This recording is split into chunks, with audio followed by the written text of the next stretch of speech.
Okay, I'm going to tell you a story. I'm a writer. That's what I do. I wrote my first poem when I was 8 years old, and it spent a lot of time on my mom's refrigerator. Well, actually, being a writer, it's more than what I do. It's who I am. And we're all authors of our own stories, penning dialogue and crafting scenes on a daily basis. But since my story is the one I know, that's the one I'm going to tell.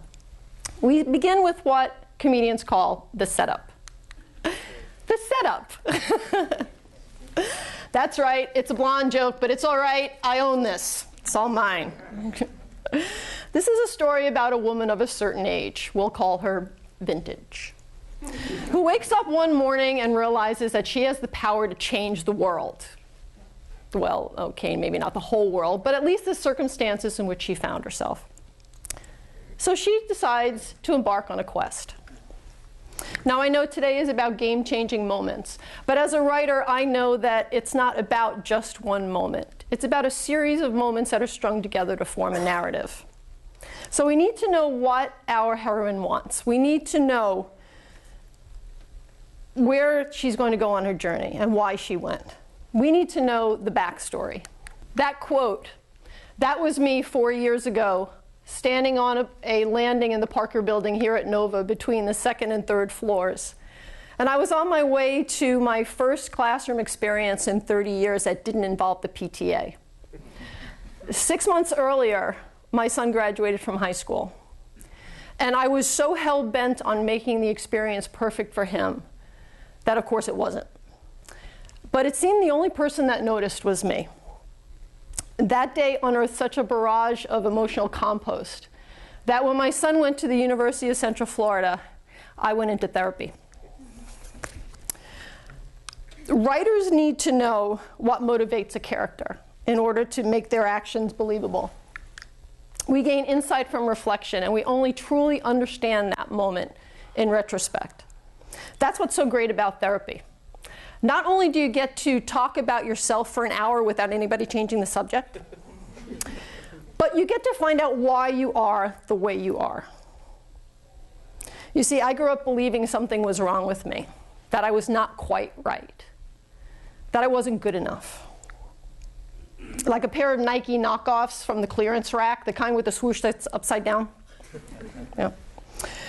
I was different when different was not a good thing to be. And when I wanted to major in English as an undergrad, my father said, "You can't make it as a writer, pick something else." Well, to me, that was like trying to change my double helix. I had no control over where my story was going. But through talk therapy, I learned that so many of the issues that I had dealt with growing up and was still dealing with as an adult, such as bulimia, anorexia, body dysmorphia, OCD, all stem from the feeling of inadequacy that I grew up with. I was numb, except for a constant undercurrent of anger. I couldn't remember ever really being happy, and therapy answered a lot of questions for me. I realized that in order to survive the benign neglect I had felt as a child, I had closed myself off emotionally. I found out that trying to be everything to everyone, I had become nothing to myself. I put so much of myself away, I didn't need anyone. I didn't need anything. I couldn't feel anything. And I was okay with that, because if you felt, if you were able to feel, and if you weren't able to feel, you didn't get hurt. But you also can't be happy, and you can't feel joy, and you can't feel love. But over time, I realized that it didn't have to be that way. I was worth the effort. I was worth the time. I was worth it. My game changer, the aha moment that there wasn't anything wrong with me, bred forgiveness. And though I'd always written professionally, I decided to go to graduate school. And I applied to the MA in Writing program here at Nova. I decided to act. Now, Henry Ford said that whether you think you can or you think you can't, you're right. And a character's decision and indecision both affect the outcome of a story. Going back to school was scary. But each class I took reopened parts of me that had been sealed shut.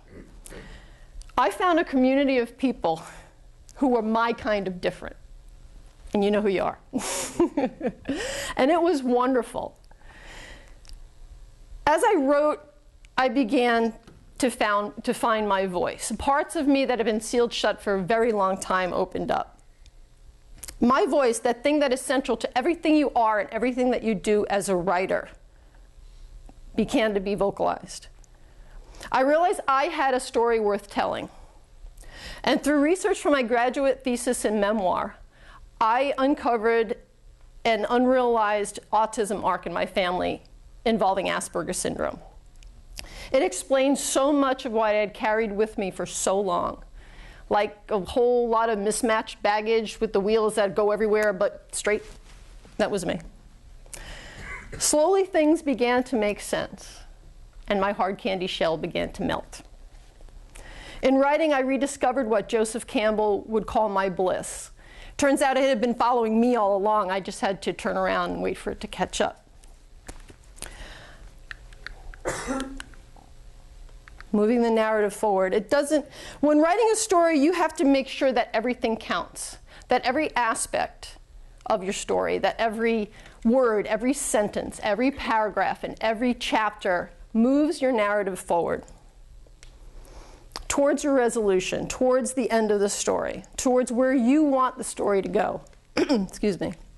I realized I had the power to change not only where I was, but where I wanted to be, where I was going. That I didn't have to accept everything that was laid out in front of me. So my apologies to Forrest Gump, but life ain't like a box of chocolates. Because even then, someone named Whitman decided what was in the box. And they even gave you a map inside the frickin' box so that, in case you got lost on your self-induced sugar coma of self-loathing there, you knew where you were going. I like to think of life as a rotary or a traffic circle. You can go round and around and never get anywhere. Or you can take control of that wheel and decide where you wind up. And that decision can change everything. Cindy here speaks the truth. We're each an amalgam of our experiences. And our stories are affected by context, by perspective, and by point of view. And although some things are out of our control, we do what we do because of who we are and where we've been and where we want to go. When I got into graduate school, people were supportive. When I started a writing group, people understood. When I applied and was accepted into the Yale Summer Writers Program, most people got it, and others wondered why, especially at my age. When I decided to try stand-up comedy, that's when I started to get the slightly tilted heads and the okay. The more turns that I took away from the accepted norms of society, the more comfortable I became in my own skin. And the more sidelong glances and verbal pats on the head I got. And I was good with that. And then I asked for a divorce. That's a whole other story. I only have 10 minutes, and I was married for over 25 years. So let's just say that glass slippers, skinny jeans, and jigsaw puzzles aren't the only things that should be forced to fit together. But no matter how certain you are about the path that you're plotting, not everybody is going to be happy where you're going. Writers know creating drama and conflict are key to grabbing and keeping a reader's interest. You want to make sure that your audience is going to stay with you till the end. But that's not always possible, both in literature and in life. The same people who used to tell me I worried too much were now questioning whether I was thinking about the future at all. That's where editing comes into play. You wield your red pen and you excise and cut what's dragging your story down. But in the process, sometimes your character gets erased from someone else's storyline. And writers know that words have weight. So that whole sticks and stones thing is a bunch of crap. Ask anyone who's on the wrong end of a tweet lately. The goal is to convey an idea using the fewest words with the most weight possible. It's a skill that's a real plus that comes into composing an online dating profile, I'll tell you that. And equally interesting when it comes to reading one. A story only truly works if the protagonist faces her challenges and is changed by her journey.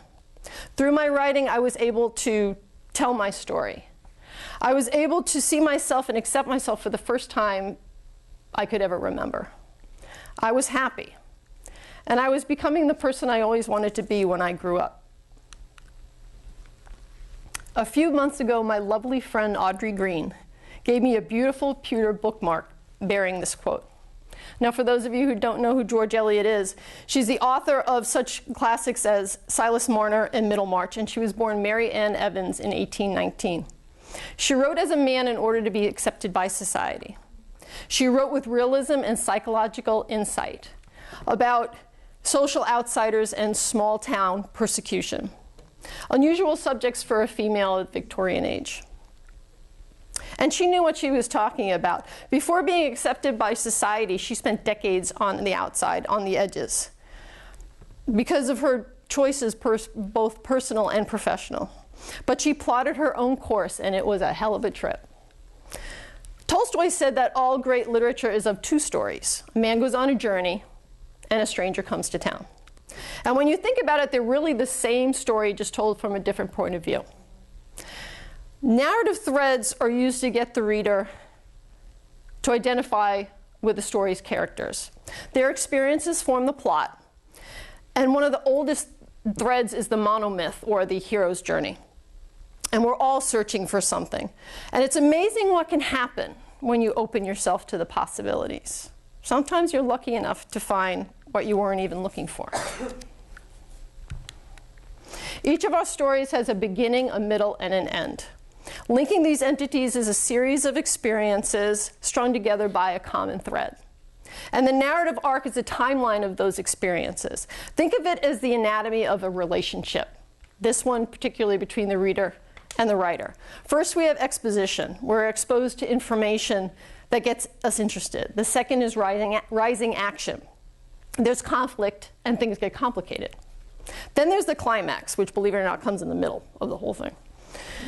It's the turning point, and it occurs after the moment of the most tension. With falling action, your plot is revealed, and we find out what's going on. And then there's the resolution, the end of the story. We find out how conflicts are resolved, maybe not always to our satisfaction, and not always in the way that we expect. So let's review. We began our story with our vintage protagonist going on a quest. She met some challenges, she took some chances, and she got some answers. So what's next? Well, we began this story with the exposition, so I guess I owe you a resolution. A perimenopausal woman, blonde, perimenopausal blonde walks into a university. And the rest is her story. Because when you come to the end of something, all you need to do is turn around to see another beginning. And I'm here to tell you, every good story deserves a sequel. Thank you.